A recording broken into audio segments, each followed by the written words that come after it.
Results of these bad eating habits, this tendency has been observed for decades. The new food bill will therefore make it difficult to have access to such food. To discourage the consumption of local or imported sugar, each gram of sugar will be subject to 6% excise duty. This budgetary measure will take effect on 1st July 2025. This government is a caring government. Intentions are translated into action and quickly, and this fact even the opposition members in this House will not be able to deny. The budget 2022-2023 also caters for a Mauritius Food Standards Agency bill, which will be introduced for the creation of a Mauritius Food Standards Agency.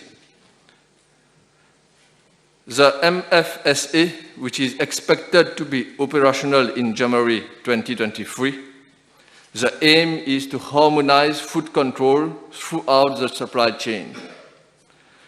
Monsieur le Vice-président, ce projet de loi prévoit une protection plus efficace et efficiente des consommateurs contre ceux qui mettent notre santé en danger et en manipulant des aliments impropres à la consommation humaine et préjudiciables à la santé publique.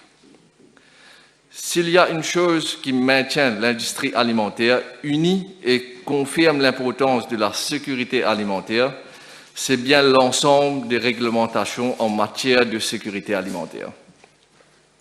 Chaque partie de la chaîne d'approvisionnement alimentaire étant vulnérable aux risques liés à la sécurité alimentaire, l'impact des réglementations et des lois sur la sécurité alimentaire crée un environnement dans lequel tous les participants de la chaîne sont protégés des problèmes de sécurité alimentaire. Mr. Deputy Speaker, sir, smoking is bad for health. Excise duty has increased by 10% on cigarettes and alcoholic drinks, and concerning cigarettes, plain packaging will be introduced in Mauritius as from 1st January 2023. Since 1st of April this year, new Food Act regulation has come into effect to end certain unscrupulous practices. Those who do not comply with this new regulation will be liable to a fine of 2,000 rupees and risk a prison term of not more than 6 months. Mr. Deputy Speaker, sir, this includes ensuring compliance with the cold chain in shops. Checks will be carried out regularly in businesses to see to it that health regulations are being properly observed. Food operators turning off a fridge in the evening and turning those on again in the morning will be now prosecuted, as this practice affects the quality of food and makes it unfit for consumption. In the same vein, the Food Bill 2022 is making provision for a substantial increase in the fines for those convicted for not having complied with the regulations under this bill. The Food Act 1998 provided for a fine not exceeding 2,000 rupees and to imprisonment not exceeding 2 years. To act as a deterrent, the maximum fine has been increased to 100,000 rupees and to imprisonment not exceeding 2 years. The same will also apply to corporate bodies in food businesses. Monsieur le Vice-président, l'industrie alimentaire est composée de nombreuses parties différentes qui travaillent ensemble pour apporter des aliments sûrs et de qualité à la table de chaque consommateur. Avec les efforts accrus de l'industrie alimentaire pour livrer des produits alimentaires à des endroits plus éloignés grâce à la mondialisation, davantage de risques pour la sécurité alimentaire sont introduits dans la chaîne d'approvisionnement alimentaire. Monsieur le Vice-président, compte tenu de tous les nombreux facteurs en jeu dans l'industrie alimentaire, il semble presque impossible d'avoir un contrôle adéquat sur tout. C'est l'une des nombreuses raisons pour lesquelles les réglementations en matière de sécurité alimentaire sont très importantes. Mr. Deputy Speaker, sir, to ensure proper monitoring of the food business, this bill is giving more power to the authorized officers of the Ministry of Health and Wellness to be able to carry out their work properly. One major innovation is a possibility now to take photographs or audiovisual recordings as he considers necessary. This will certainly be a game changer in this field and will help them in their daily duties. Authorized officers will have the mandate to enter the premises of any food business operator, examine an article, take sample for analysis, investigate, inspect, and seize any article which he has reason to believe may be used in contravention of this new bill.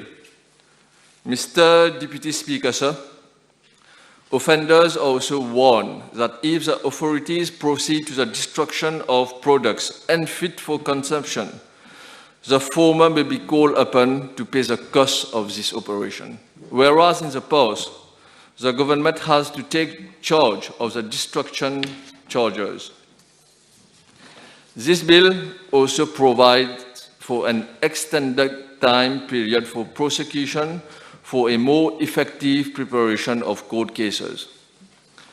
Mr. Deputy Speaker, sir, allow me to show my thought on Qurbani while we discuss the food bill. Eid al-Adha and Qurbani remain one of the most important events of the Mauritian, especially the Muslim calendar. In this time of crisis, when sacrifice must be the mukle, availability and price of cattle and buffalo is a hot topic. In my opinion, that you share as well, Mr. Deputy Speaker, sir, Honorable Nazwadi, the bill came at an opportune time, and it can allow rigorous control in terms of price, quality, and quantity. Therefore, alongside with my honorable friend, Honorable Sdgs Kalichon, Mauritius Meat Authority importing animals is a solution. Thus, more competition in our market and hence alleviate price and availability. At a time when self-sustenance is important, the country should raise up to the challenge of local production and an open market policy for import. With all measures and facilities offered with grants in agricultural sector announced in Budget 2022-2023, encouraging local production will definitely be beneficial to all of us. The food bill complements the various incentives set out under the budget, and in Mouvement Libérateur, we support fair and reasonable price with an open competition. Mr. Deputy Speaker, sir, as rightly pointed out in the budget speech 2022-2023 by Honorable Ivan Leslie Kolenda-Velu about the quality and purity of honey, which need to be regulated, is one example among so many others. And this bill today brought in this House will definitely bring assurance about the safety and good quality in apiculture. Previous Agro Minister, Honorable Main Suratan, in August 2016, started a project funded by International Fund for Agricultural Development to cater for beekeepers and supply of equipments. And also in 2019, government came with more incentives, and even in this budget, a special one-off grant of 150,000 rupees to beekeepers. I commend current Agro Minister, Honorable Manish Gobin, for implementing all these schemes in the agricultural sector. In Mauritius and Rodrigue, we do have more than 500 registered beekeepers, and the quality is being checked by the Food Technology Laboratory at Réduit, and the sucrose level is less than 5%, demonstrating the very good quality of our honey. Mr. Deputy Speaker, sir, lots has been and is being done to promote our local production, and I would even say the best honey I tasted yet is made in Rhode Island. And our government is here to enhance local production and together with the food bill regulate the excellent quality of our production. Mr. Deputy Speaker, sir, the Food Bill 2022 is today a necessity. 24 years after the Food Act 1998, the new bill focuses on issues which has to be addressed urgently in order to ensure food safety. This government is adamant toward making this population a healthy population, and the laws enacted in the Food Bill 2022 will ensure that this objective is attained. Mr. Deputy Speaker, sir, I would like to thank my brother and colleague in constituency number 13, Dr. Kailash Jagatpal, for bringing an important piece of legislation in this August Assembly through this food bill. It will provide more effective and efficient protection for consumers and control all procedures in the entire food chain, thus ensuring safe food production process. I commend my colleague, Honorable Dr. Kailash Kumar Jagatpal, Minister of Health and Wellness, for this bill. Thank you, Mr. Deputy Speaker, sir. Thank you very much. Honorable Lieutenant, please. Mr. Deputy Speaker, sir, the most precious thing in life is good health. You may have all the treasures of the world. You may be the richest man on earth. You may have all your material comfort, the best job, a happy family. But if you don't have a good health, you don't have anything. And if COVID-19 pandemic has taught us anything, it must surely be that we should never, ever take our health for granted. And good health starts with good food. How can we be sure that what we eat, what we drink, is fit for human consumption? How do we know that the street food that we buy, or the meal that we have in a restaurant or food court, or the frozen food that we buy in supermarket is not injurious to harm? This is a legitimate concern for everyone, not just in Mauritius, but for every human being living anywhere in the world. To address this issue, Mr. Deputy Speaker, sir, the Food and Agricultural Organization of the United Nations, FAO, together with the World Health Organization, set up an intergovernmental organization known as the Codex Alimentarius Commission back in the 1960s. The main function of this Codex Alimentarius Commission is to establish international food standards and related texts that aim at protecting consumers' health and ensuring fair practice in the food trade.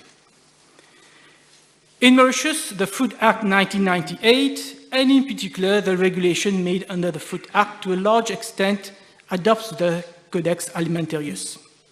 I say to a large extent because there still is room for improvement, especially when it comes to the maximum residue limits for pesticide. Pesticides are used to protect seeds and safeguard crops from insects, weeds, and rodents. But at the same time, pesticide can become a threat to food security by contaminating crop and soil. When there is heavy rainfall, the pesticide is washed away and ends up in rivers and canals, thereby contaminating the water, which will end up drinking. In a report published by the Food and Agriculture Organization of the United Nations entitled Pesticide Use Global, Regional and Country Trends, 1990 to 2018, Mauritius, at page 8 of that document, Mauritius ranked first first in the world as the country which uses the most pesticide per area of cropland in 2018. Yes, Mauritius is the biggest user of pesticide per area. To give you an example, Mr. Deputy Speaker, sir, in Mauritius, we use 28 kilograms of pesticide per hectare. The world average is 2.6 kg per hectare. In Mauritius, we use 10 times more pesticide per area than anywhere else in the world, the average in the world. And the problem with excessive pesticide is that it is a danger to health. Now, on the internet, there are several articles which has found a positive relationship between exposure to pesticide and the development of some cancer, particularly brain, prostate, kidney cancer, and leukemia. I'm not aware if in Mauritius any such studies has been carried out, but what I do know is according to the Health Statistic Report 2020 that was published in October 2021, according to that health statistic report, 12.8% of death in 2020 was related to cancer. Cancer was the third principal cause of death after diabetes and heart diseases. And last year, in 2018, we did vote the Use of Pesticide Act. Has it made any difference? Do we have a code of practice for the use of pesticide? Who is monitoring the level of pesticide residue in food that we consume, or in the water that we end up drinking, or even in the air that we breathe? Deputy Speaker, sir, unless we monitor the level of pesticide residue, we will not be truly healthy. Now, coming to the bill. To a large extent, the bill reproduced the provisions of the existing Food Act 1998. There was a number of shortcomings in the existing law, and the food bill does contain certain new provisions which are an improvement on the existing Food Act. And this is most welcome. I'm not going to repeat all that the Honourable Minister of Health has stated in his speech. Suffice to say that with this bill, the authorized officer is given additional powers which are necessary for him to properly discharge his function and duties under the Act, including the power to request a food business operator to disclose information and documents, the power to take pictures and video recording which can be used as evidence, the power to stop, this is very important, the power to stop, detain, and search any vehicle. Previously, there was no such power. And in Mauritius, there's a lot of lorries and other vehicles that is used to transport food, and some are even used as place to sell the food. So now the power is given to the authorized officer to search any vehicle. He can take sample of any articles on any premises without payment. Previously, he had to pay for it. Now he doesn't have to pay. He can seal those sample in premises, and he can be accompanied by a police officer when exercising his duties. So very extensive powers, additional powers, I should say, is being given to the authorized officer. But at the same time, Mr. Speaker, sir, in fairness, to prevent any abuse, there are also a number of new provisions in this food bill to protect food business operators.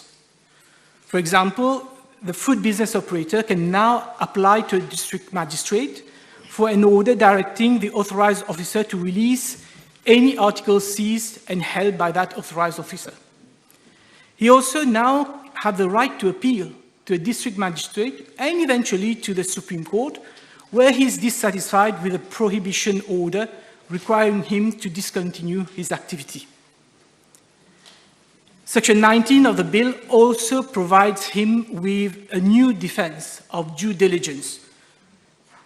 This defense is available to any person who is prosecuted, and this defense is much more comprehensive than the defense that was provided under the Food Act of 1998, which is limited to the ability to rely on a written warranty. Therefore, on this side of the House, Mr. Deputy Speaker, sir, We welcome this balancing exercise of, on the one hand, giving more powers to the authorized officer to carry out his function, but also, on the other hand, giving more protection to food business operators to defend themselves, the more so since the penalty for commission of an offense has been increased from 2,000 rupees to 100,000 rupees in the case of an individual, and the minimum fine for a corporate body is now 100,000 rupees. But there is one provision in this bill, Mr. Deputy Speaker, sir, which in my humble view is controversial. And it relates to the protection that will now be afforded to an authorized officer. According to Section 20 of the bill, no liability, civil or criminal, shall be incurred by an authorized officer or such other person as the supervising officer may authorize in respect of any act done or omitted in good faith in the discharge of his function or exercise of this power under the Act. Now, why should an authorized officer escape liability if he has been negligent or he is otherwise at fault? The action of an authorized officer can destroy the reputation of a food business operator and ruin his business forever. If, for example, through his negligence, an authorized officer allowed a sample that he took to be cross-contaminated because he did not properly secure the sample, he did not properly leave it in the place where he has sealed, and as a result of his negligence, now the sample has been contaminated. The government analyst and the food microbiologist analysis will be compromised. Irreparable damages may have been caused to the business of the food operator through no fault of his. It was entirely the fault, negligence of the authorized officer. And why should we allow the authorized officer to be exempt from all liability in that case? I'm not even talking about cases of corruption. I'm not talking about extortion. I'm not talking about cases where bad faith is involved. I'm talking about genuine mistake, genuine negligence. And it happens all the times. But the consequence on the food business operator is devastating. With power should come responsibility and accountability. If an authorized officer is given immunity from prosecution, then there is more likely than not that he would be carefree and will not take the necessary precaution because he knows whatever he does, however negligent or reckless he may be, there will be no sanction against him. This is a matter of concern, Mr. Deputy Speaker, sir, because the bill does not even specify what qualification the authorized officer must hold. There is nothing in the bill requiring the authorized officer to be properly trained, to be experienced in handling the type of investigation he is empowered to conduct. The authorized officer is also a civil servant, and he will be protected under the Public Officers Protection Act. Honourable members will recall that under the Public Officers Protection Act, which dates back from 1957, no civil or criminal action can be instituted against a public officer after 2 years from the date of the fact which gave rise to this action. But by the time an aggrieved party obtains a judgment from the district court or from the Supreme Court, telling him that he's not at fault, it was a responsibility of the authorized officer, 2 years may have lapsed. 2 years may have lapsed, no remedy against that authorized officer, and the whole business of the food operator may have collapsed by that time. Therefore, I urge the Honourable Minister to revisit this section 20 of the bill. Mr. Deputy Speaker, sir, there was one provision that I and many on this side of the House was hoping to see in the food bill, but which unfortunately is not there. It relates to the setting up of a food standard agency, which will be responsible for the certification of vegetarian food and halal food, among others.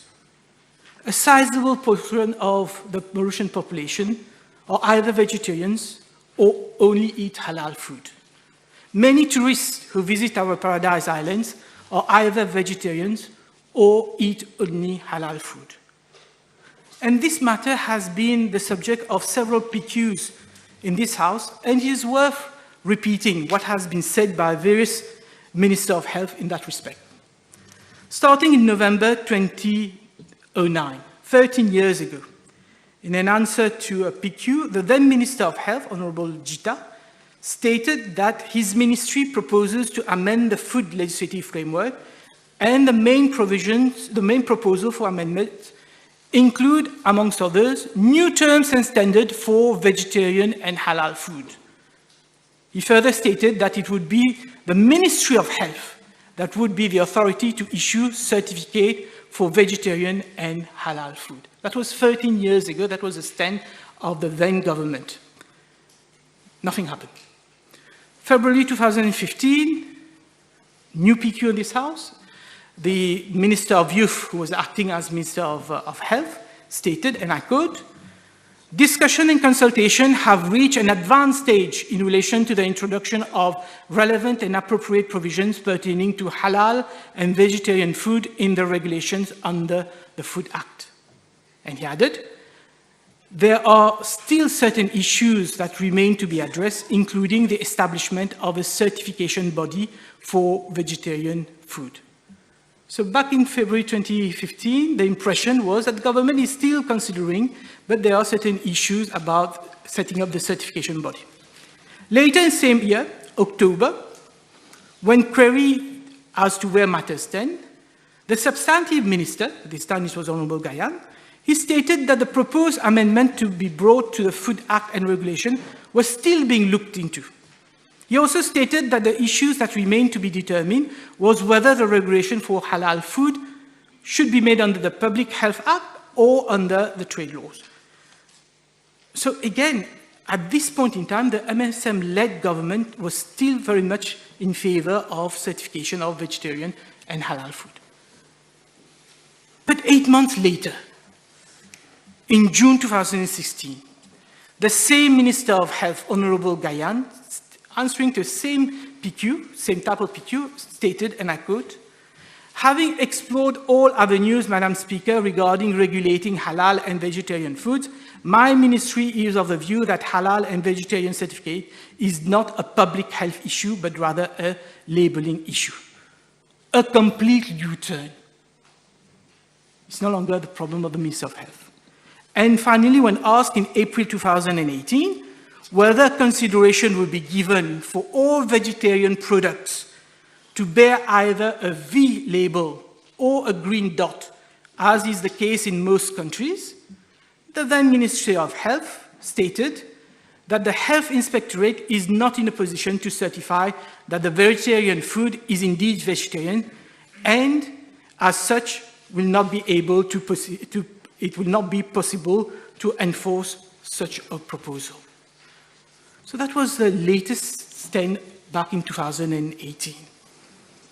But Mr. Deputy Speaker, sir, for years, Codex Alimentarius Commission has framed general guidelines for the use of the term halal and for use of the term vegetarian in food labeling.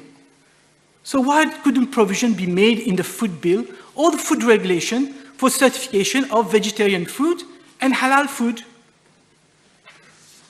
In June 2020, now we're coming to this, Honorable Minister of Finance, June 2020, the Ministry of Health issued Health Sector Strategic Plan 2020 to 2024, caring for people's health and well-being across the lifespan.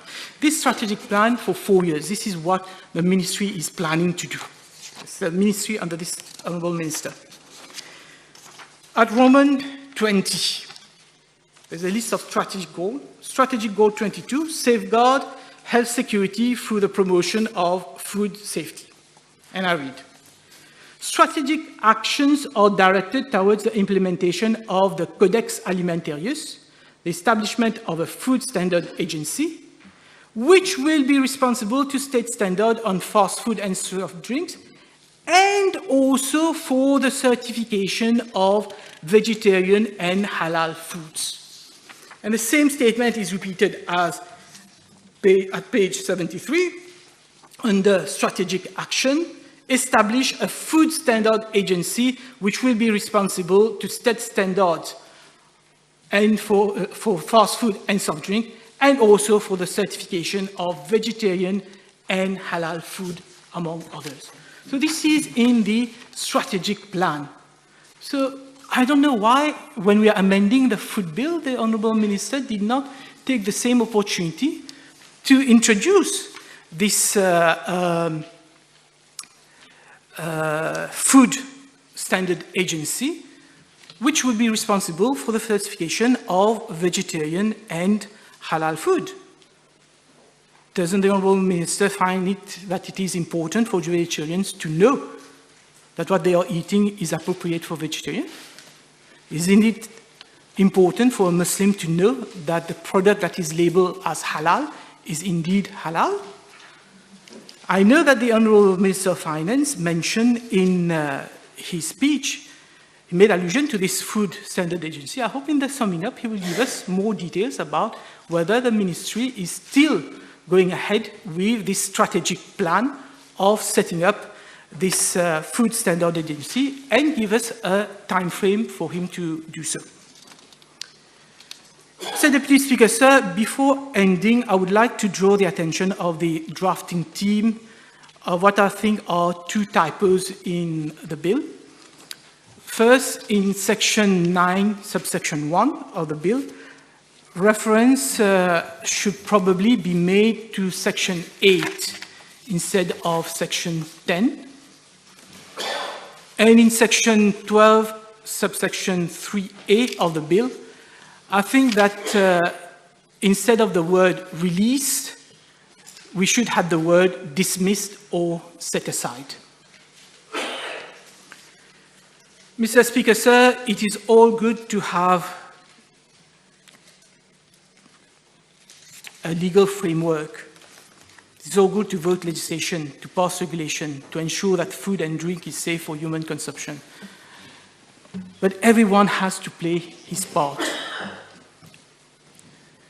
All food business operators must act responsibly. The Honourable Minister of Health referred to the recent case of water having been found by the Mauritius Standard Bureau not to comply with the required standards. And this case has also been alluded by Honourable Boulel. I understand that Quality Beverage Limited is disputing the fact that the water, Vital, is not fit for consumption. And various tests have been carried out. I know the Ministry of Health has already taken a sample. The results of the analysis is awaited. But I have to, irrespective of the outcome of the analysis, I think that I have to commend Quality Beverages Limited for not waiting for the results of the ministry to come out and taking the decision to remove all bottles of water of Vital from all supermarkets, from everywhere else. I think this is a kind, when I talk about the role which has to be played by food business operators, this is the kind of reaction, of commitment that we should expect from business, from food operating businesses. Because it serves no purpose to have good laws if we don't have responsible food business operators which will apply the law and ensure that whatever food we eat, whatever drink we drink is safe and fit for human consumption. Thank you. Thank you very much, Honourable Minister Romano, please. The food bill is one of the important pieces of legislation that will contribute towards achieving the objective of sustainable development, as well as promoting sustainable consumption and production. Food is fundamental to our health, environment, society, and economy. Monsieur le Président, bien que nous partageons la préoccupation de l'honorable Outim quant à l'utilisation des pesticides, il faut se rendre quand même à l'évidence que la spécificité de la culture de la canne à sucre dans un pays tropical requiert une certaine utilisation de pesticides. Ceci dit, au niveau du gouvernement, nous sommes totalement conscients des effets néfastes liés à l'utilisation des pesticides et cela demeure une question de serious concern au niveau du gouvernement.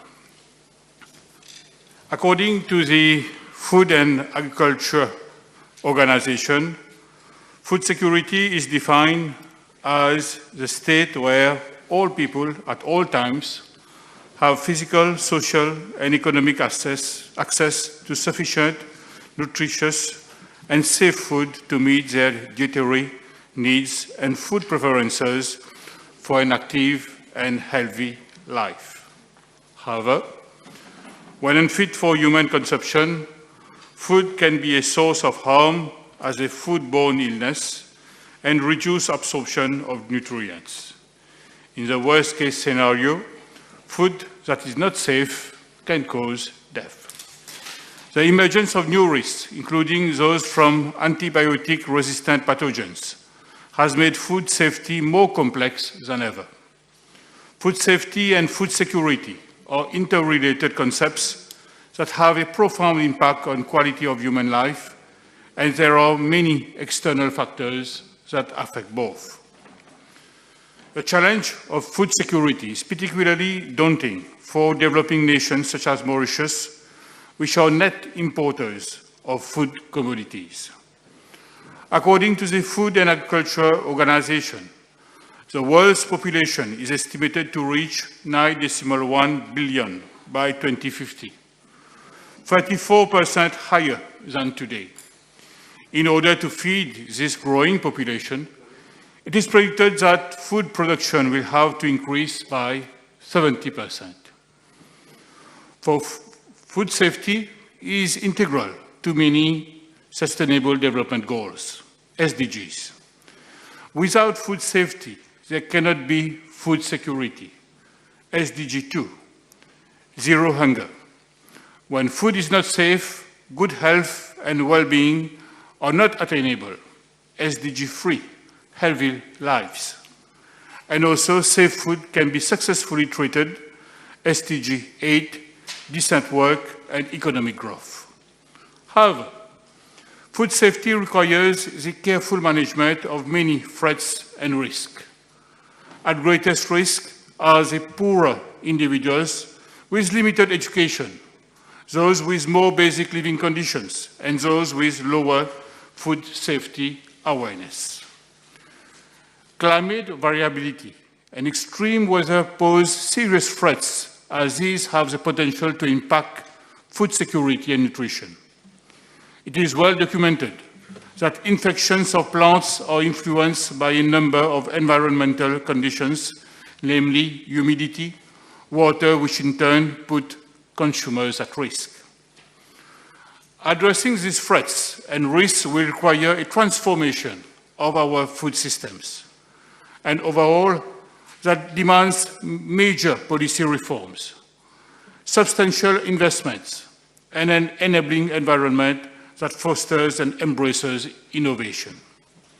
Mr. Deputy Speaker, sir, Mauritius relies on imports for more than 75% of our food products from all corners of the globe, thus increasing our vulnerability to pathogens, contaminants, adulterants, diseases, and a myriad of food quality issues. Therefore, the quality, safeness, and healthiness of our food supply are prerequisites. The answer is an efficient and effective, integrated, seamless food safety system. There is thus a need of an updated legislation which would allow for greater collaboration and communication across the domains of food safety, nutrition, and food security, and also data and evidence to support the policy coherence. This new bill is filling this void. Balancing public health protection with economic concerns is often difficult. and requires careful consideration. Effective food safety governance requires that both public authorities and the private sector work in a coordinated manner to ensure that food in the supply chain is safe. Food availability may be impacted through food loss and waste if the safety norms are not adhered to. The Food and Agriculture Organization of the United Nations, FAO, estimates that 1/3 of food produce for human consumption is lost or wasted globally, which amounts to about 1.3 billion tons per year. Food access is linked to the ability of farmers, processors, and other food business operators to produce and sell safe and good quality food. Mr. Deputy Speaker, sir, this new food bill has come in an opportune time. Its main objectives being the modernization and consolidation of the laws relating to the safety and nutritional quality of food, and will allow Mauritius to better cope with the emerging challenges and new changes occurring in the field of food technology, food consumption patterns, and quality assurance. The Food Bill 2022 would ensure the protection of the health and safety of consumers by reducing risks related to food. It would also support public health objectives by promoting healthy food choices, maintaining and enhancing the nutritional qualities of food. The legislative responsibility to handle and sell safe and suitable food would rest upon each individual food business that would be responsible for ensuring compliance with the new Act. Furthermore, this new bill would also allow for a more efficient enforcement mechanism by strengthening the powers of authorized officers and providing for more severe penalties for offences committed. Previously, any person who commits an offence on conviction would have been liable to a fine not less than 2,000 rupees and to imprisonment for a term not exceeding 2 years. This penalty is being reviewed to an amount not exceeding 100,000 rupees. This increase in fine would act as a deterrent. In addition, in the Food Act 1998, there was no provision for liabilities of corporate bodies, and I am pleased to note that provision has been made for this to be included in the new bill. Provisions are also being made to regulate all aspects of the food supply chain, including supply, production, distribution of food products to protect and maintain food, and the establishment of minimum standards and food safety requirements for food quality and safety. Furthermore, the bill addresses aspects of novel food, which these days are being marketed as being potential solutions for improving the sustainability of food systems. Diet-level comparisons are still lacking and are needed to fully understand the environmental impacts of incorporating novel foods in diets. I am happy to note that provision has been made prohibiting or regulating the sale, advertisement, or importation of any novel food. Mr. Deputy Speaker, sir, food loss and food waste were two major issues discussed during the conference, as well as the realigning of the consumption dates of food items. Food loss incorporates any edible food that goes uneaten at any stage, including crops left in the field, food that spoils in transportation, and other food that doesn't make it to a store. Food waste is defined as food that is fit for consumption but is consciously discarded by retailers or consumers. According to the statistics published in the 2021 report of the United Nations Environment Programme, food waste for Mauritius amounts to 118,632 tons annually. About 16% of the solid waste in Mauritius is food waste, mainly coming from households. These food waste usually end up in the Marchico's sanitary landfill, which produces unprecedented amounts of methane, a more powerful and harmful greenhouse gas than CO2, contributing significantly to global warming. The COVID-19 outbreak has offered the opportunity for a reflection on the importance of building the resilience and enhancing the sustainability of our food systems by transitioning from a linear model of take, make, waste to a circular model. In a bid to shift from this linear approach to a circular economy model in the waste sector, several initiatives have been taken to make a more diverse solid waste management system in Mauritius, prioritizing reduce, reuse, and recycling over landfilling in line with the waste management hierarchy. Circular economy is an economic model that aims at minimizing waste production and pollution through responsible consumption and production by prioritizing waste prevention, reduce, reuse, repair, refurbish, and recycling. The aim of circular economy is to maximize the use of materials and products so as to reduce the use of virgin resources. Circular economy is closely linked with the UN Sustainable Development Goal 12 on responsible consumption and production, specifically target 12.5p by 2030, substantially reduce waste generation through prevention, reduction, recycling, and reuse, promote the concept of circular economy as emphasized in the waste management hierarchy. Circular economy is not limited to end-of-pipe treatment solutions, but is involved throughout the whole chain of production from design, procurement, and consumption to end treatment. In this circular model, the food losses are prevented at the farm or import stages and waste, or surplus food are incorporated back into the supply chain in a loop. Consequently, an overall reduction in waste production and resource consumption leads to a positive impact on the climate, scarce sources, natural resources, biodiversity, and economic growth. My ministry has recently organized a 3-day national conference on circular economy to engage the participation of all stakeholders from the public, private, business, civil society, as well as NGOs, to have a common understanding on the concepts of circularity and agree on the strategic orientation to be adopted to ensure a smooth transition to a circular economic model. This transition to a circular model will require the formulation of sound policies that will guide future actions and measures to be adopted in key sectors. Among the 6 sectors discussed in this conference was a theme bringing circularity in the food system.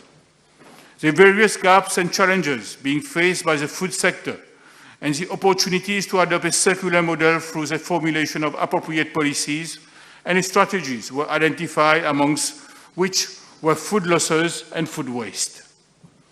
Mr. Deputy Speaker, sir, presently, the best before date is used as a date of the end of the estimated period after which the food products shall cease to retain its specific attributes. Proposal has been made to use the best before date on a food package to state when the durable life period of the food ends. Durable life means the anticipated amount of time that an unopened food product, when it's stored under appropriate conditions, will retain its freshness, taste, nutritional value, and any other qualities claimed by the manufacturer. The Minister of Finance, Economic Planning and Development has announced in his budget speech 2022-2023 that products will have to be sold at a discount of at least 50% of the original price after their best before date, but prior to their expiry date. This is a laudable measure that would considerably reduce food wastage, mainly at retail outlets. Regulations should now be set in order to add best before dates, just like expiry dates on food packages. Mr. Speaker, sir, As you are aware, government has been fighting an uphill battle against plastic pollution for many years. We are all conscious that the high and rapidly increasing levels of plastic pollution represent a serious environmental problem at a global scale, negatively impacting the environmental, social, economic dimension of sustainable development. There is a growing concern about the specific impacts of plastic pollution, especially microplastics, on the marine environment due to the transboundary nature of plastic products and on the need to take immediate action towards the long-term elimination of plastic in marine and other environments. To avoid detriment from plastic pollution to ecosystem and the human activities dependent on them.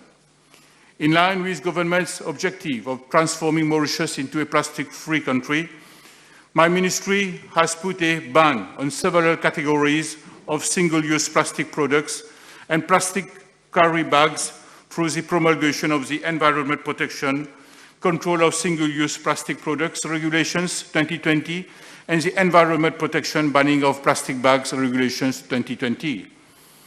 Expanded polystyrene or styrofoam, a petroleum-based non-biodegradable foam with the Environmental Protection Agency and International Agency for Research on Cancer, considered a possible human carcinogen and that such materials can have serious impacts upon human health, wildlife, and aquatic environment and the economy.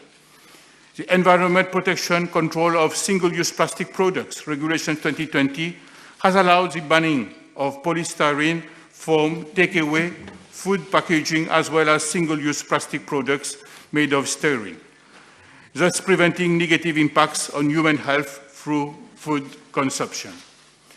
Mr. Deputy Speaker, sir, in view of the multiple challenges, there is an urgency to become more resilient, reduce dependency on imports, and ensure availability of safe food to our citizens. One of the main economic drives of the government in the budget 2020-2023 is around stimulating growth through food security and green economy. It provides for fiscal incentives to revive the agricultural economy in Mauritius, namely an 8-year tax holiday to planters engaged in sustainable agricultural practices and innovative agricultural practices, together with the provision of grants and subsidies. The onus of producing and putting safe and high-quality products on the market is on the food producers and importers. On the other hand, government would need to provide consumers with the assurance that they have set and are enforcing standards for the quality and safety of foods. We would work with food producers and importers in a cooperative and collaborative manner to ensure the quality and safety through appropriate inspection, testing, and certification methods. This government is convinced that a shared public-private responsibility is crucial to ensure safe and efficient systems and improvements in consumer health protection and nutritional status. Mr. Deputy Speaker, sir, we are fully committed to ensure that food safety challenges are adequately met so as to minimize any disruption in the future. I shall end by congratulating the Honourable Minister of Health and Wellness for bringing this new bill which will enable the government to move towards a transition écologique. With these words, I thank you, Mr. Deputy Speaker. Thank you, Minister. Honourable Ramdani, Dr. Ramdani, please. Thank you, Mr. Deputy Speaker, sir.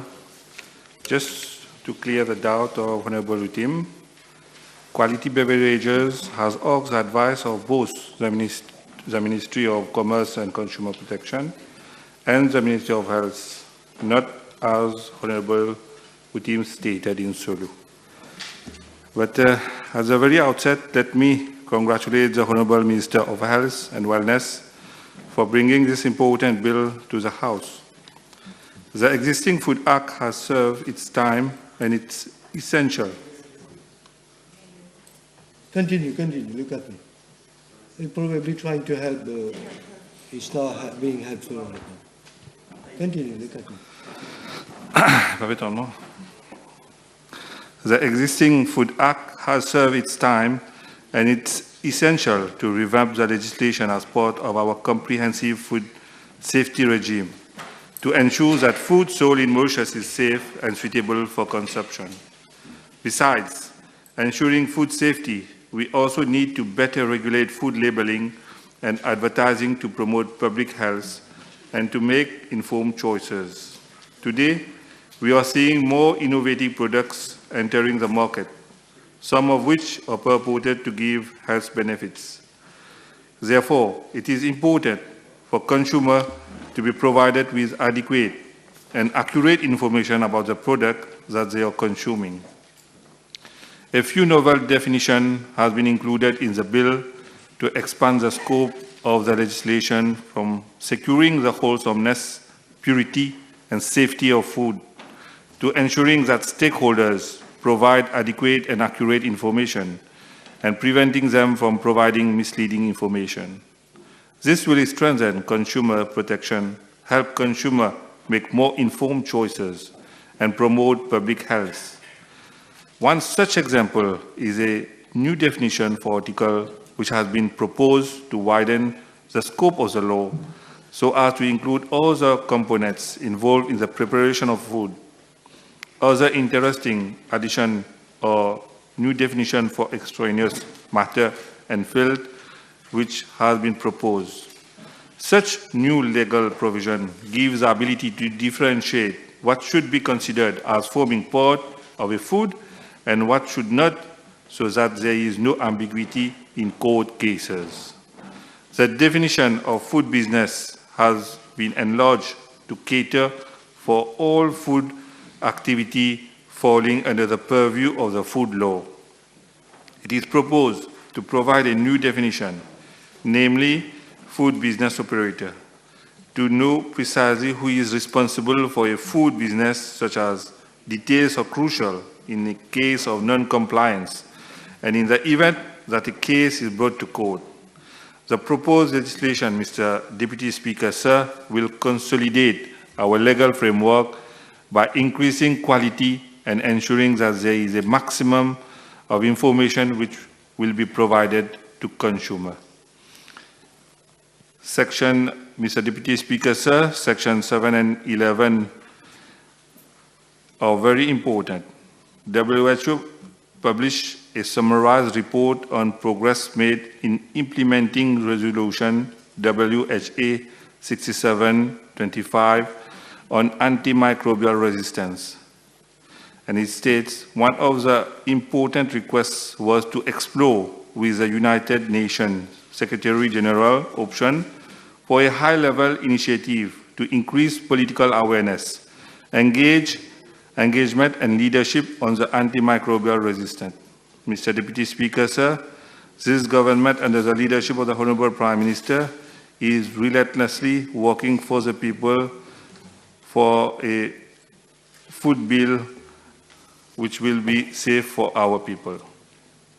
Mr. Deputy Speaker, sir, the current legislation does not cater for food recall. We already have a robust system that contributes to our reputation as a trusted and reliable jurisdiction when it comes to food safety. However, the proposed legislation will further enhance food safety by allowing supervising officer and the food business operator to act more quickly on food recalls. The bill also provides a recall framework that provides more clarity and certainty to the industry. Let me describe this in a further detail. Clause 15 introduces a clear set of direction that supervising officers and the food business operator can follow for the purpose of food safety. If there is potential serious danger to public health, the supervising officer may issue direction to recall food and food contacts article. Failure to comply with any of these directions will be an offense. Mr. Speaker, sir, the bill also strengthens the legal framework by imposing more stringent sanctions for non-compliance. One example is the fine proposed at clause 23, paragraph 3, which has been increased from 2,000 rupees in the Food Act to 100,000 rupees in order to have a more deterring effect. This again, Mr. Deputy Speaker, sir, confirms the object of the proposed legislation, which is to provide for, inter alia, the modernization and consolidation of the law relating to the safety and nutritional quality of food and for matter related thereto. Mr. Speaker, sir, the bill updates some existing provision and provide operational flexibility to authorized officer. Clause 8 makes clear the circumstances when the power to require information may be exercised by an authorized officer. For example, as per Clause 8(1)(n), an authorized officer may request a food business operator to produce a document or information as he may require. This amendment states clearly the circumstances under which authorized officer may exercise such power. In conclusion, the proposed amendment will benefit consumer and enhance public health as well as food safety. The proposed legislation also caters for saving and transitional provision to ensure that food business operators are given sufficient time and facility to transition to the new requirements, which is in the interest of the society at large. Thank you, Mr. Speaker. Thank you very much, Honorable Joanna Béranger. La sécurité alimentaire ne se limite pas à une question de quantité, mais également de qualité. Et la qualité de nos aliments produits localement, en particulier, sont clairement affectées par l'utilisation non contrôlée des pesticides. L'honorable ministre Ramano, avant moi, a justifié l'utilisation excessive des pesticides à Maurice en soulevant un point et a évoqué la raison de la culture de la canne à sucre et le fait que nous vivions dans un pays tropical. Je regrette qu'il ne soit pas là pour écouter les orateurs après lui, mais j'aimerais lui donner l'exemple de la Guadeloupe, qui, selon une enquête statistique de la Direction de l'alimentation, de l'agriculture et de la forêt, a révélé que l'utilisation des pesticides a diminué de 30% en 2014 et 2017 grâce à certaines pratiques mises en œuvre pour réduire justement l'utilisation des pesticides, comme le désherbage manuel ou le sarclage manuel. Donc, je tenais à soulever ce point pour dire qu'il est question de volonté et du soutien que l'État souhaite accorder aux compagnies, aux planteurs, etc. Je souhaiterais donc pour ma part développer pourquoi une harmonisation de nos lois au sujet des pesticides et à travers la section 24 de ce Food Bill est nécessaire, et aussi insister sur l'importance de la transparence en ce qui s'agit de la section 11 du Food Bill. Mais d'abord, permettez-moi, Monsieur le Vice-président, de faire brièvement état de la situation. Donc, sous l'appellation pesticides, il y a toutes sortes de produits qui regroupent les herbicides, les fongicides, les insecticides.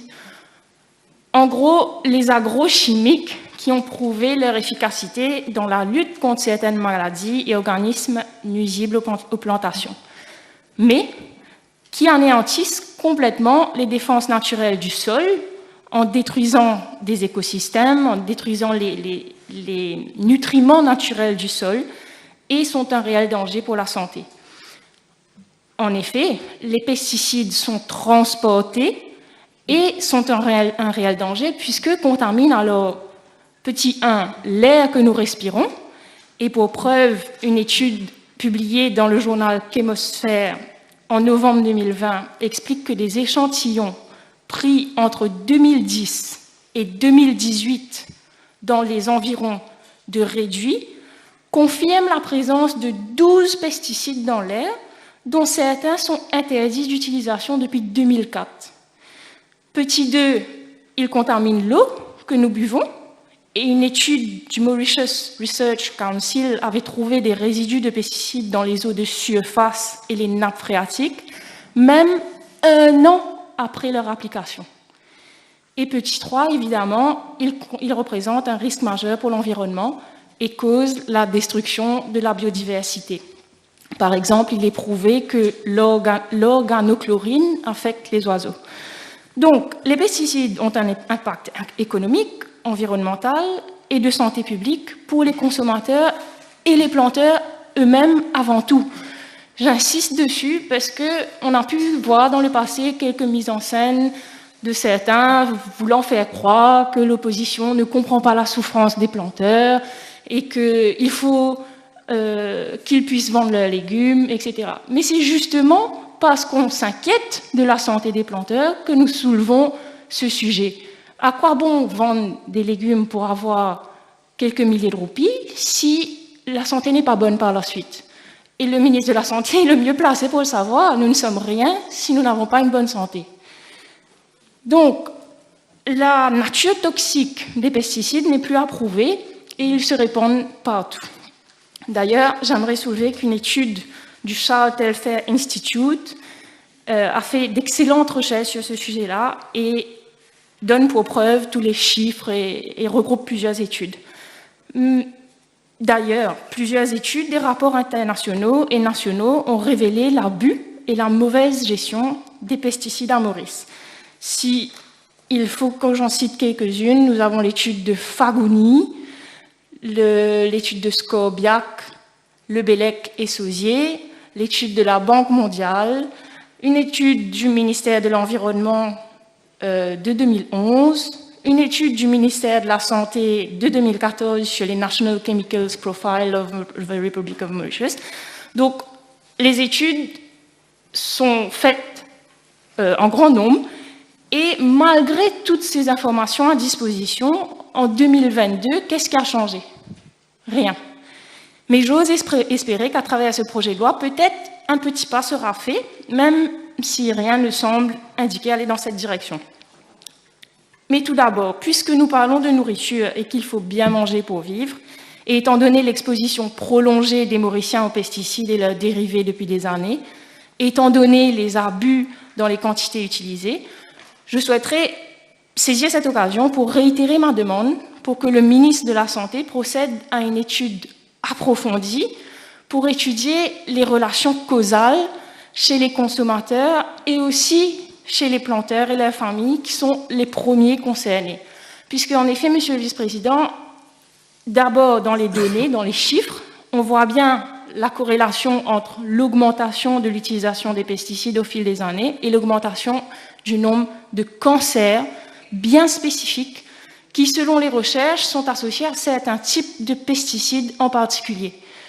Et puis ensuite, cette requête est justifiée parce que, tout comme Maurice figure parmi les plus gros utilisateurs de pesticides au monde par kilomètre carré, nous sommes aussi dans le top 3 des pays africains concernant les types de cancers en question, tels que cancer du sein, de l'utérus, du côlon, du sang, et que les recherches associent à l'utilisation de certains pesticides que nous utilisons ici. Donc cette étude est nécessaire pour le bien-être des Mauriciens et des Mauriciennes.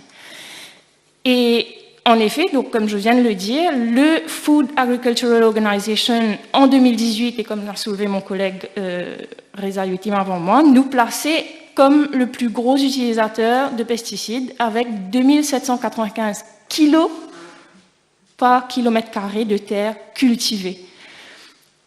Ensuite, Statistics Mauritius, en 2020, donnait le chiffre record de 3418 kilos de pesticides utilisés par kilomètre carré, donc une augmentation de 22,3% sur les 3 dernières années. L'utilisation a été multipliée par 5 depuis 1982. Et bien évidemment, ça s'explique aussi par un cercle vicieux qui est dû au fait que les organismes nuisibles aux plantations deviennent plus résistants, les défenseurs naturels disparaissent, donc on met plus de fertilisants, mais la terre continue à s'appauvrir, etc. Il faut savoir aussi que les statistiques du Food Agricultural Organization, que je viens de mentionner, qui ont été mentionnées un peu plus tôt par mon collègue de parti, ont été remis en question, et c'est là le plus grave pour moi, Monsieur le Vice-président, ont été remis en question par le ministre Gobin dans sa réponse à ma question B804 l'an dernier. Le ministre a fait la différence entre les ingrédients actifs et les ingrédients passifs des pesticides. Sauf qu'en réponse à ça, le professeur Marcos Orellana, Special Rapporteur des Nations Unies, a fait ressortir que les ingrédients inertes sont eux aussi toxiques et qu'une bonne gestion des pesticides devrait inclure le produit dans son ensemble et pas uniquement certains ingrédients. J'aimerais le citer à ce propos. Donc, c'est dans le rapport des Nations Unies, Hand of Visit Statement by the United Nations Special Rapporteur on Toxics and Human Rights, Marcos Orellana, on his visit to Mauritius on October 2021. He says, I take note that the UN Food and Agriculture Organization has noted in a report of 2018 that Mauritius has the highest use of pesticides per area of cropland in the world. While the government has questioned the accuracy of this data, pointing to a distinction to be drawn between active and inert ingredients of pesticides, I should stress that inert ingredients may also be toxic. I should also note that proper management of pesticides, including bans and controls, should address the whole product and formulation and not only certain of its ingredients. Accordingly, the distinction between active and inert ingredients should not deflect attention from the otherwise grave concern resulting from the numerous testimonies received regarding excessive use of pesticides, soil loss, and exposure of farmers.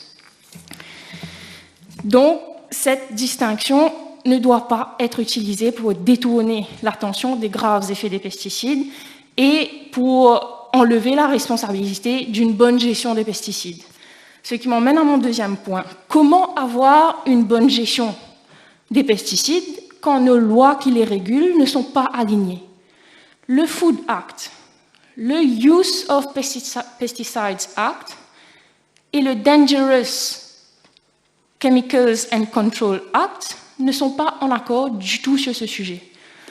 Donc je pose la question ici, est-ce qu'à travers la section 24 de ce Food Bill, le ministre compte harmoniser la réglementation concernant les pesticides?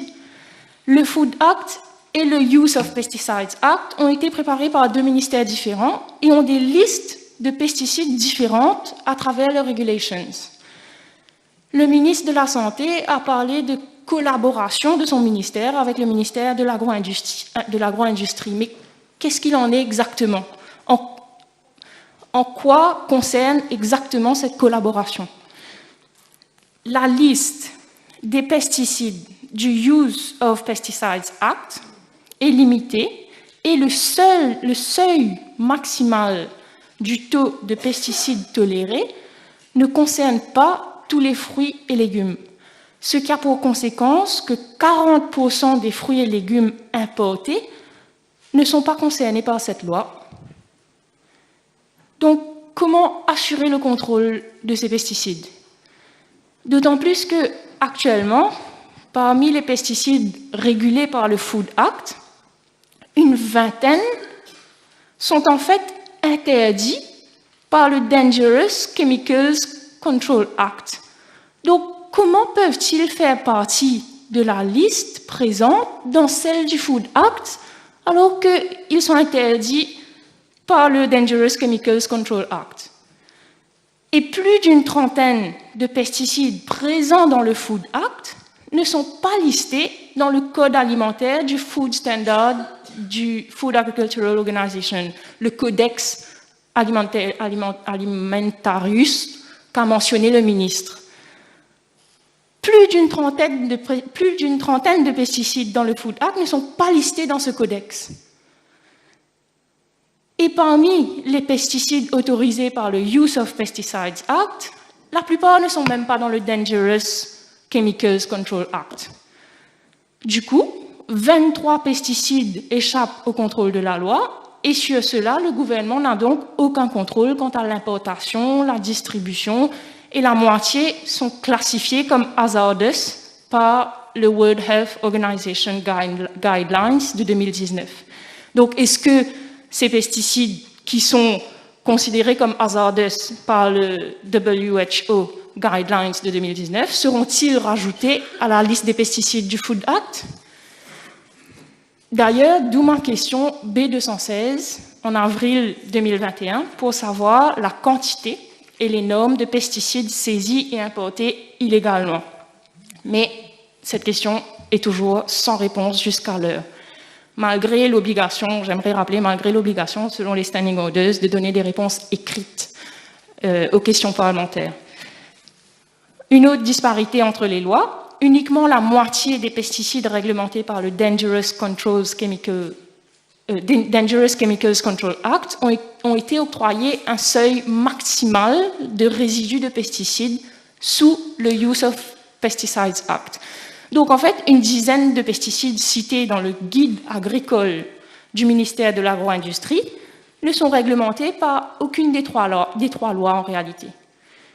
Les sanctions aussi diffèrent en fonction des trois lois. On le voit bien, Monsieur le Vice-président, j'ai donné des exemples, de nombreux exemples.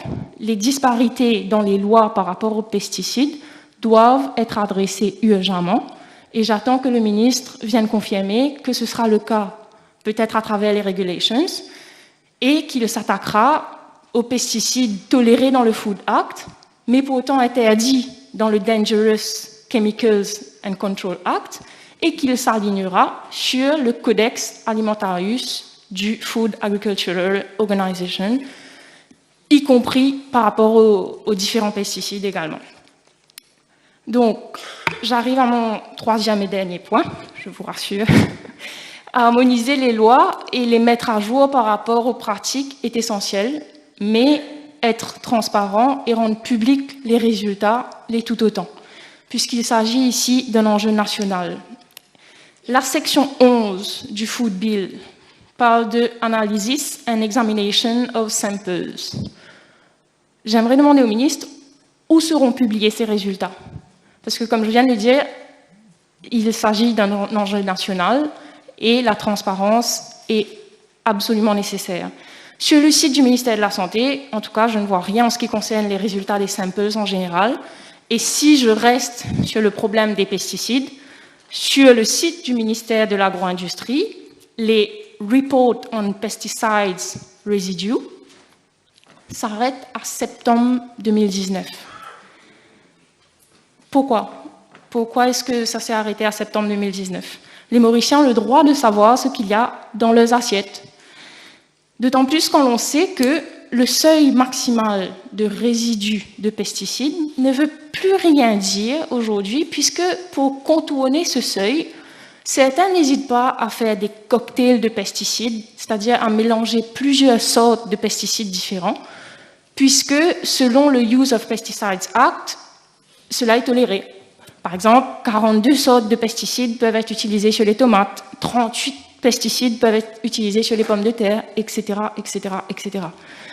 Et comme je le disais, les réponses à mes nombreuses questions parlementaires concernant les pesticides, et en l'occurrence ici, plus précisément, les résidus de pesticides dans la nourriture, restent toujours attendues. Et en ce qui concerne les résidus de pesticides, il s'agit de la question B1271 en novembre 2021. Pas de réponse non plus quant au nombre d'officiers travaillant au Pesticides Regulatory Office. J'ai essayé d'avoir une réponse également au Committee of Supply. J'ai demandé au ministre de l'Agro-Industrie combien d'officiers sont postés à ce Pesticides Regulatory Office, mais je n'ai toujours pas eu de réponse. C'est d'autant plus inquiétant, Monsieur le Vice-président, parce que le Pesticides Regulatory Office n'apparaît nulle part dans les estimations pour les dépenses budgétaires de l'année à venir. Du coup, je repose la question encore une fois ici. Combien d'officiers attachés au ministère de la Santé s'occuperont de procéder aux analyses, s'occuperont de prendre des échantillons, s'occuperont d'examiner les fruits et légumes en ce qui concerne les pesticides. Il est important de savoir cela pour savoir si le travail à faire est considéré de manière sérieuse, pour savoir quelle importance est accordée à cette tâche. Et on voit à la section 10, Procurement of Samples, que any authorized officer pourra procéder à cette tâche. Du coup, est-ce que ce sont des officiers du ministère de la Santé qui feront les tests pour savoir le niveau de pesticides? Est-ce que ce sont les officiers du Pesticides Regulatory Office, qui tombent donc sous le ministère de l'Agro-Industrie, et le ministre de la Santé a mentionné une collaboration avec le ministère de l'Agro-Industrie, ou est-ce que ce seront les deux? Et dedans, quel sera le rôle de ce Mauritius Food Standard Agency mentionné par le ministre? Et quelles seront les formations de ces officiers pour procéder à ces tests par rapport aux pesticides? Monsieur le vice-président, en juillet 2021, ma question B804 a révélé que, dans la réponse à ma question B804, le ministre de l'Agro-Industrie a révélé que uniquement 1800 échantillons avaient été prélevés depuis 2018 pour connaître le taux de pesticides. Et parmi ces 1811 échantillons, 94 Improvement Notices ont été servis. Donc, sur 94 échantillons, le taux de résidus de pesticides a été dépassé. Ce qui est énorme parce qu'on parle là de 20% des échantillons. Sauf que nous savons que nous avons à peu près 12 000 planteurs à Maurice, et nous savons aussi qu'ils ne sont pas tous enregistrés. Et pour autant, l'honorable ministre de la Santé parlait de l'importance de la traçabilité, sauf que là, nous parlons d'échantillons qui seront pris, peut-être sur des légumes dont les planteurs ne sont pas enregistrés. Donc là aussi, comment est-ce qu'ils comptent résoudre ce problème-là? Donc nous savons que nous avons à peu près 12 000 planteurs et 1811 échantillons pris depuis 2018, ça veut dire qu'il n'y a même pas 6% des terres cultivées qui ont été testées en 3 ans. Même pas 6%. D'où mes questions parlementaires pour savoir si le problème se situe au niveau du nombre d'officiers en charge de procéder à l'examination de ces fruits et légumes. Combien d'officiers sont responsables de procéder aux examens des pesticides sur les fruits et légumes? Et qui fera les tests et combien seront-ils? J'espère que le ministre viendra répondre dans son summing up. Monsieur le vice-président, je voudrais conclure sur ceci. Il est vrai qu'un gouvernement aura beaucoup de mal à contrôler 100% de l'utilisation des pesticides, car leur utilisation est entrée dans la normalité. Il est vrai aussi que nos agriculteurs ne savent pas où donner de la tête quand un champ de légumes est infecté par des insectes. Mais je suis certaine qu'avec une vraie écoute des problèmes que rencontrent nos agriculteurs, il est possible de trouver des solutions qui, à la fois, sécuriseraient les agriculteurs et seraient bénéfiques à l'ensemble de la population. Donc, j'attends que le ministre de la Santé vienne nous dire comment il compte améliorer la gestion des pesticides dans nos aliments à travers ce nouveau Food Act, comment il compte harmoniser les lois et ce qu'il compte faire pour combler les lacunes. Tant que nous ne saurons pas réellement ce qu'il y a dans la nourriture que nous mangeons, dans l'air que nous respirons et dans l'eau que nous buvons, les Mauriciens ne pourront pas se sentir en sécurité. Nous demandons donc davantage de transparence et de la cohérence, surtout de la cohérence. Merci. Thank you. Honourable Minister Adia, please. Mr. Deputy Speaker, sir, I am extremely pleased and privileged of the opportunity given to me to debate and provide my insights on the food bill, which is being brought in this August Assembly by my colleague, Dr. the Honorable Kailash Jagat-Pal, Minister of Health and Wellness. Mr. Deputy Speaker, sir, this bill comes at an opportune moment as the world braces of a food crisis of an unprecedented proportion caused by the disruptive effects of the COVID-19 pandemic, coupled with the war between Russia and Ukraine. These two countries are considered as les greniers du monde for being the main food exporters that feed some 40% of the world population. As a responsible government, it is therefore more than ever necessary, Mr. Deputy Speaker, sir, that appropriate measures are brought to reinforce, consolidate, and revise our legislative framework as regards to the burning threat of an impending global food crisis, which has to be addressed urgently from different perspectives. The food bill being presented in the National Assembly draws a spotlight on the need to uphold the safety and nutritional value of food. Indeed, the global food crisis does not only mean shortage in the supply and production of food, but it also instills the inherent risk of substandard and poor quality products coming from the non-traditional food operators being available on the market, and which can cause major health conditions to the population. As a matter of fact, the World Health Organization has raised a red flag in estimating that around 600 million people fall ill around the globe every year, following the consumption of contaminated food, resulting in some 420,000 deaths.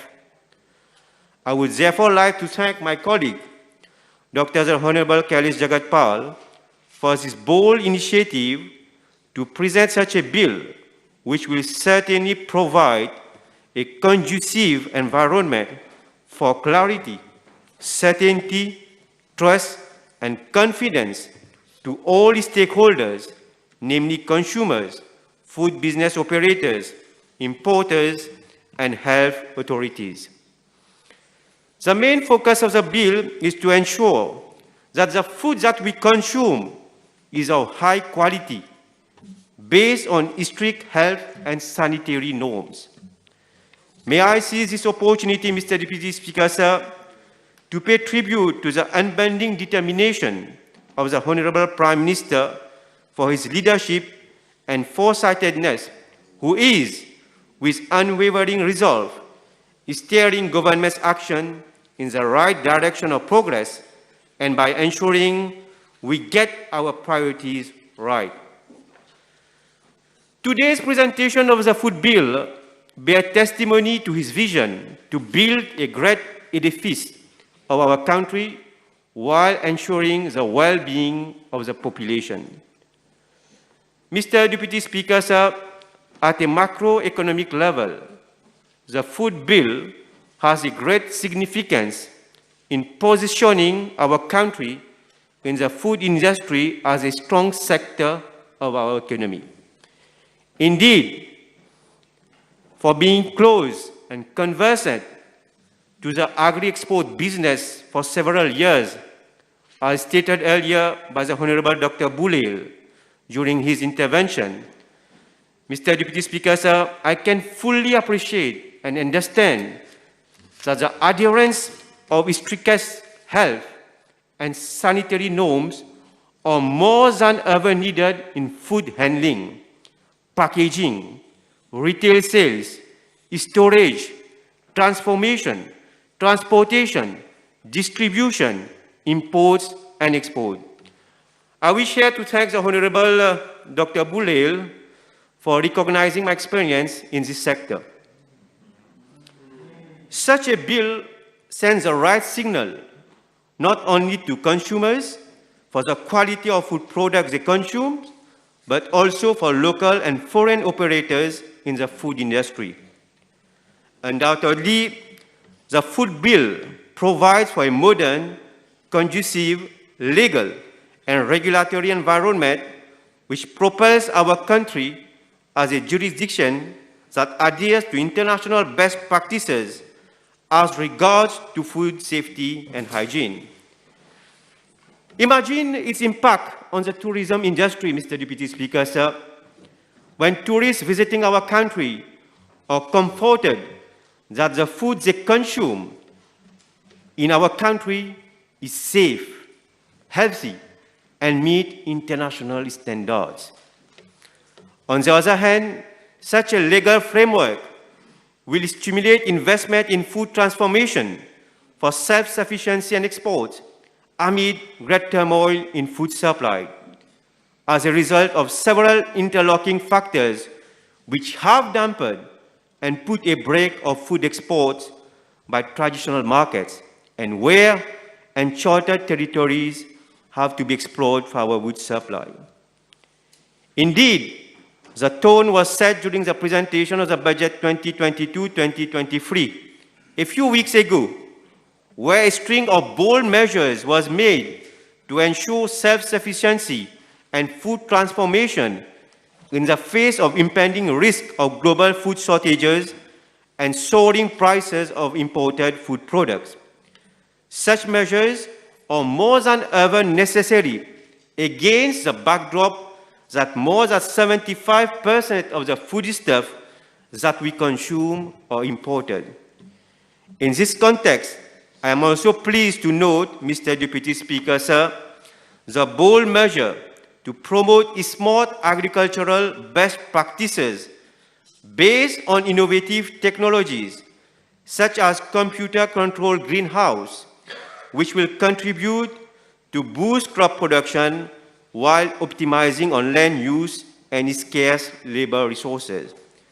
Such practice will translate into the elimination of abusive use of pesticides that are harmful to the health of consumers, as stated earlier by Honorable Joanna Béranger. But just a gentle reminder, it is this government that introduced the use of pesticide bill so that to control and can monitor the use of pesticide among the planters community. Today's presentation of the food bill, Mr. Deputy Speaker, sir, is testimony of government's coherent strategy and commitment to address in a holistic manner the pressing challenges of our time. If we do not act now, we shall miss our goal set in our economic recovery and reconstruction process.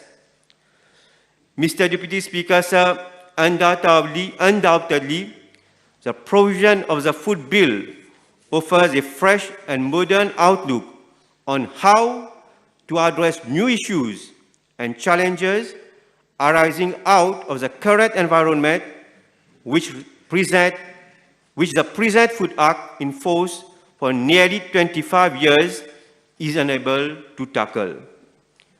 I would therefore like to enumerate some salient features of the bill that will significantly contribute to create the right legal and regulatory framework as regards to food safety and food nutrition. These provisions are either lacking or not available in the present Food Act, which clearly renders it ineffective and obsolete. First, the bill provides for a clear definition of food. This definition is extremely important as it provides clarity and certainty to stakeholders on the very definition of food. At the same time, it provides an exhaustive list of no less than 8 exclusions in its definition. Compared to the present Food Act, there are only 4 exclusion clauses which could give rise to confusion, wrong interpretations, and actions. Mr. Deputy Speaker, sir, moreover, I am pleased to note that the Section 3 of the bill provides for stringent conditions relating to the importation of food, where legal provisions thereto or in line with international norms and standards. As a matter of fact, it is worth noting that as the world's biggest importer and exporter of foodstuff, the European Union works closely with international organizations and offers advice as well as assistance to the non-EU country trading partners to ensure that Europe's food supply is the safest in the world and that the same standards of food safety apply to all products regardless of origin. As an illustration, the European Union has introduced as far back as in 1979 a rapid alert system, which is a communication network set up across Europe. It operates round the clock and ensures free flow of vital information by providing urgent notifications when health hazards are detected in a given country. As a member country of the European Union can then act in a timely and efficient manner. Such mechanism greatly mitigates any cascading risk of the same incident occurring elsewhere, so that people are shielded promptly from the consumption of contaminated food. Similar provisions are available in the legislation of other countries, such as in Australia and New Zealand, which are often quoted as having the toughest and most strict application of the food safety and phytosanitary standards within their respective jurisdiction. Moreover, pursuant to Section 4 of the bill, a food business operator has now a well-defined legal identity and must be registered under Section 6 of the Business Registration Act. Such provision will dispel any ambiguity and will allow the proper classification of such an important operator in the economic landscape of our country. At the same time, it will ensure evidence-based policy formulation to better address the challenges, needs, and aspirations. Section 5 of the bill is central to the notion of accountability in the food value chain and deals with responsibilities of the food business operator. While these sections provide mechanisms to situate responsibilities in an event of a breach to the Food Act, such provision will trigger initiative beyond the mere compliance to the Act. Mr. Deputy Speaker, sir, I foresee self-regulation among operators, such as the adoption of international standards in the food industry, namely ISO 20000, FS SC 22000, BRC Global Standard for Food Safety, Global GAP, and HACCP, among others.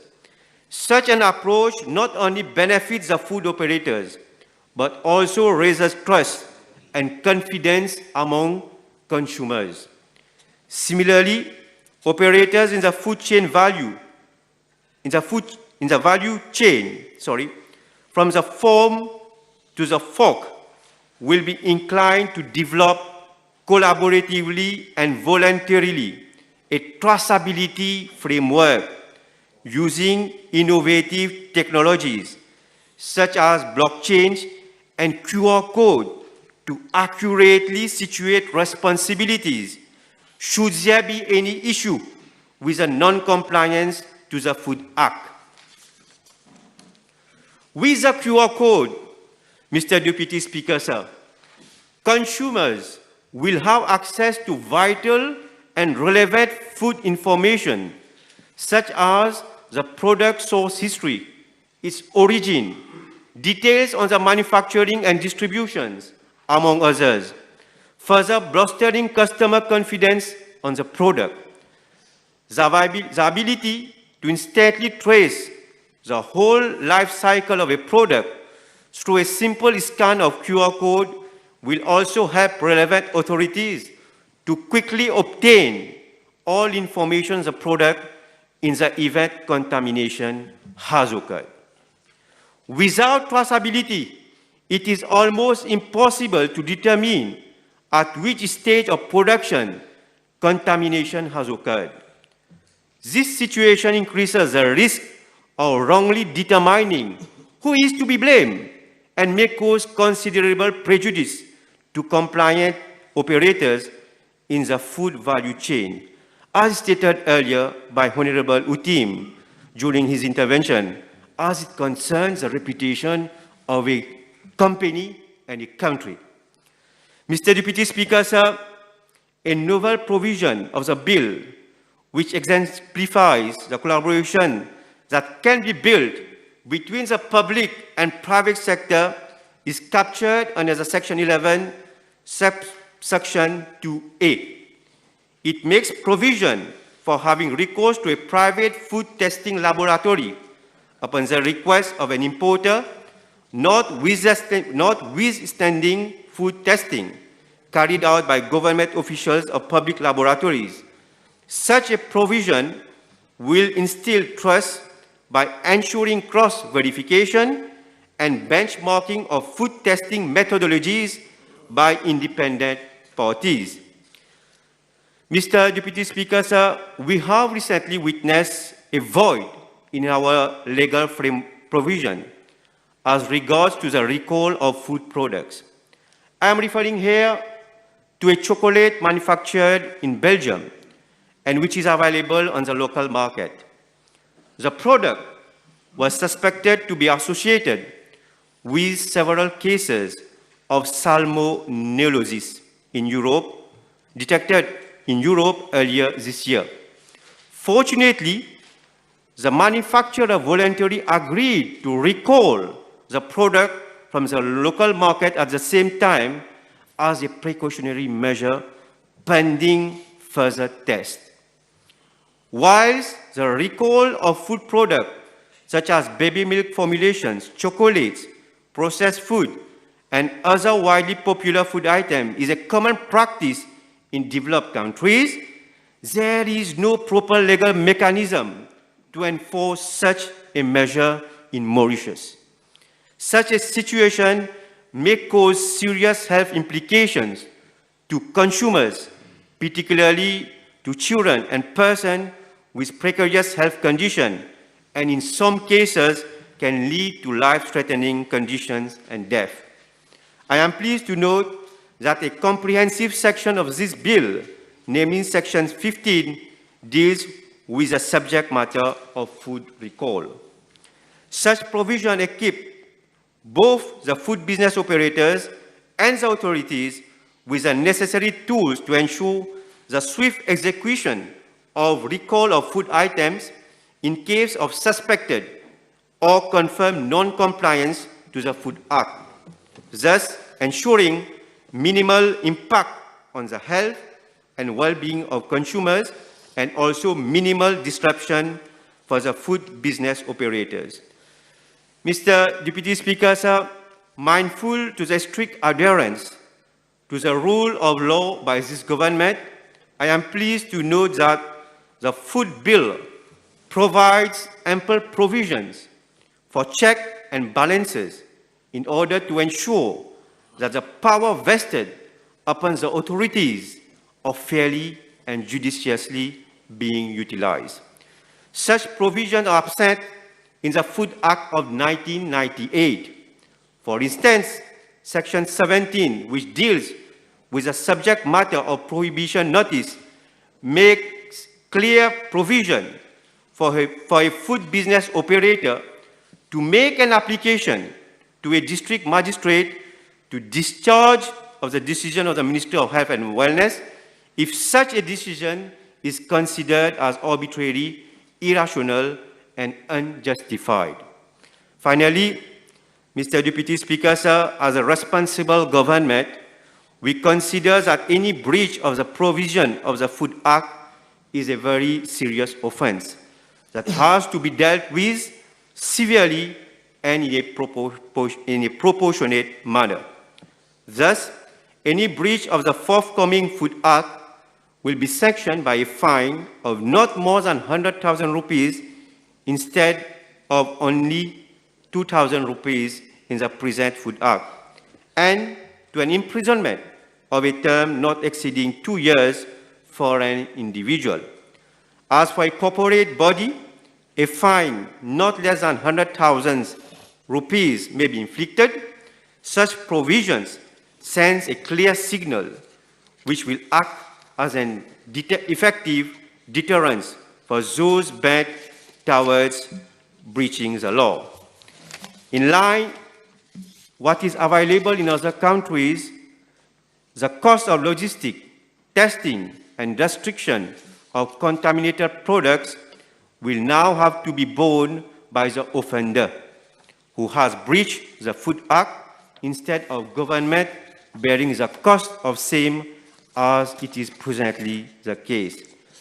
The Food Bill also makes provision for the repeal of the Food Act of 1998, which needs to be replaced by a modern and strong legal framework in view of the prevailing new normal environment at local and global fronts. Let me conclude, Mr. Deputy Speaker, sir, by wishing all the very best for this very important legislation, which will surely contribute in supporting not only the food industry, but also other sectors of our economy in the reconstruction and recovery phase for renewed prosperity and progress. More importantly, as a caring government, under the able leadership of our Honorable Prime Minister, we clearly demonstrate through the presentation of this bill that the health and well-being of our population is at the heart of every action we take. Thank you for your attention.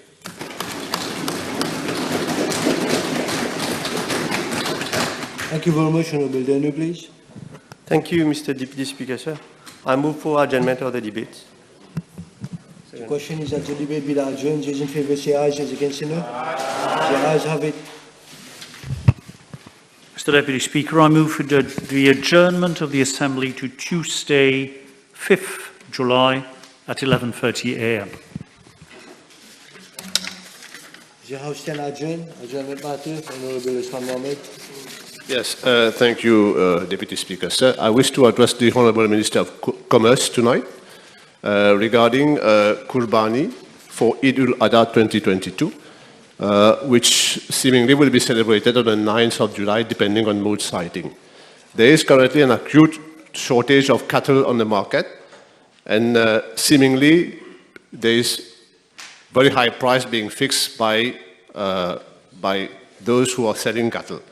So I know the Minister has met the stakeholders, but since we are 2 weeks away from Eid al-Adha and the people going for reservation at the farm are facing great hardship, my request to him is to kindly request government to resolve this matter promptly with the fixing of price and to make sure that cattle is supplied in adequate quantity so as to facilitate matters to the extent possible and in a very prompt manner. Thank you. Thank you very much. Honorable Minister, please. Mr. Deputy Speaker, sir, we are in the process of examining the figures obtained by the importers of live cattle for the festival of Eid al-Adha, and we will come to a conclusion very shortly, that is by Friday, and government will take a decision on the price to be fixed for the sale of beef. As regard to the shortage of live cattle, I have been told that there will not be any shortage. Thank you very much. Honorable Navamari, please. Merci, Monsieur le Président. Ma requête s'adresse au ministre de la Santé et concerne les difficultés que rencontrent les habitants de Pointe-de-Sable, surtout les personnes âgées. La construction d'un Community Health Center est actuellement en cours et les travaux sont censés compléter l'année prochaine pour remplacer le dispensaire existant. Entre-temps, les personnes sont dirigées vers le dispensaire de la tour clinique. Cette situation cause énormément de problèmes, surtout aux personnes âgées, qui doivent faire des prélèvements sanguins tôt le matin, car elles n'ont pas accès aux autobus avant 9 heures le matin, priorité étant donnée aux étudiants et aux personnes qui travaillent. Les habitants proposent qu'ils soient autorisés à utiliser les services du dispensaire existant en attendant de pouvoir utiliser le dispensaire en voie de construction. Le dispensaire existant serait utilisé comme parking à la fin de la construction, mais cela pourrait être aménagé à l'achèvement des travaux en cours. Merci. Mr. Deputy Speaker, sir, I hope honourable member will agree with me. At Pointe-du-Sable, we are coming with a new infrastructure, and obviously during this period of time, there should be some inconveniences. There will be some inconveniences to all those living around this community health center. I will look into another possibility and options where we can have some facilities be made available to the existing facility that we do have. But this I have to look with the officer to find out what can be done for that duration of time. Thank you, Minister. Honourable Daniel, please. Thank you, Deputy Speaker. My request is addressed to Honourable Mr. Jagatpal, Mr. Health and Wellness. The Deputy Prime Minister, Honourable Obigadjo, and myself have received representation from senior citizens of Okule. We are requesting if the Ministry could organize vaccination for influenza in the community society, since it will be open soon. If you could take the request. Thank you. Thank you, Honourable Minister. Thank you. Yes, we can organize a vaccination day especially for anybody who wish to come and vaccinate with the flu vaccination, and even for COVID-19, where we can make, again, emphasis for those who haven't done their booster dose to come to this, to a particular day to get vaccinated. Yes, this can be done, Mr. Chair. Merci. Ma requête s'adresse au ministre responsable des Fisheries qui était là il y a quelques minutes malheureusement, mais qui n'est plus là. J'espère que ça pourra lui être transmis. Ça concerne un problème que j'avais soulevé pendant mon discours sur le budget. J'avais également déposé des photos. Des structures sont en train d'être érigées illégalement dans le barachois de Maïbourg et des mangliers sont toujours en train d'être saccagés en enfreignant la section 69 du Fisheries Act. Je demande à l'honorable ministre de bien vouloir faire le nécessaire pour empêcher ces travaux de détruire tout un écosystème et de bien vouloir rencontrer les pêcheurs de l'endroit qui demandent une rencontre depuis longtemps et qui ne comprennent pas pourquoi ils n'ont plus accès au barachois, contrairement à l'occupant qui fait clairement la pluie et le beau temps alors qu'il n'a pas de permis à jour. Merci. Okay, I take note and I'll pass on the message to the Honourable Minister, to my colleague. Chair, I have a question addressed to the Minister of Land and Transport, who is not here, unfortunately. It's with regards to applications that were received by the National Land Transport Authority from applicants to operate PSV taxi license from Planmagnon and Mayberg. The applicants have already been heard by the authority since last year, and they are still awaiting for a reply from the authority. Can I ask the Honourable Minister to kindly look into the matter? Thank you. Yes, Mr. Deputy Speaker, with your permission, I've noted the issue raised by the Honourable Member. I'll convey same to the Minister responsible. Thank you, Mr. Deputy Speaker. Sir, I shall address my issue to the Minister of Local Government. It's in relation to the Sir Gaëtan Duval compound, which is found at Cité Rochebois in my constituency, constituency number 3. Mr. Deputy Speaker, the Sir Gaëtan Duval compound, which comprises of a children's playground, a green space, a volleyball pitch, is maintained by the Municipal Council of Port Louis. And unfortunately, it is in a deplorable state, since months, if I can say, where a lot of waste, debris have been left there, resulting in unhygienic conditions. The drain is also blocked, and as a result, there is a foul smell. So therefore, I will appeal to the Honourable Vice Prime Minister and Minister of Local Government so that he can request the Council of Port Louis to remedy to the situation urgently, and also henceforth if regular cleaning exercise can be carried out. Thank you. Thank you, Honourable Yes, Mr. Deputy Speaker, sir, I'll pass on the message to the Council. Thank you very much. Honourable Itu, please. Merci, Monsieur le Président. Ma requête s'adresse à l'honorable Kavira Manou, ministre de l'Environnement. Premièrement, moi lui remercier pour tous les projets d'embellissement qui se font dans la circonscription par rapport aux lieux de culte, et bien sûr à travers l'île aussi. Vu la levée des restrictions, on sait qu'il y aura beaucoup d'affluence dans ces lieux de culte, donc je lui demanderai s'il pourrait intervenir pour que ces travaux d'embellissement soient faits au plus vite, pour bien sûr pour le bien-être de pour le confort de tous les dévots. Merci. Thank you, Honourable Minister. Oui, Monsieur le Président, donc lorsque le contrat a été alloué, pour une période spécifique, pour que le contracteur puisse terminer les travaux. Bien sûr, nous allons prendre en considération les festivités qui arrivent et de s'assurer que tout soit prêt avant les festivités. Merci. Honourable Duleb, last one I understand. Thank you, Mr. Deputy Speaker, sir. My request is addressed to the Vice Prime Minister and Minister of Local Government, Honourable Asnou.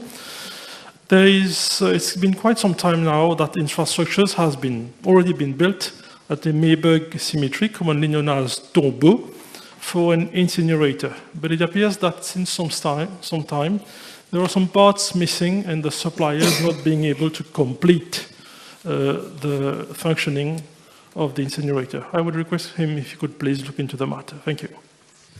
Yes, Mr. Deputy Speaker. I'll check into that. Thank you very much. Have a safe trip back home.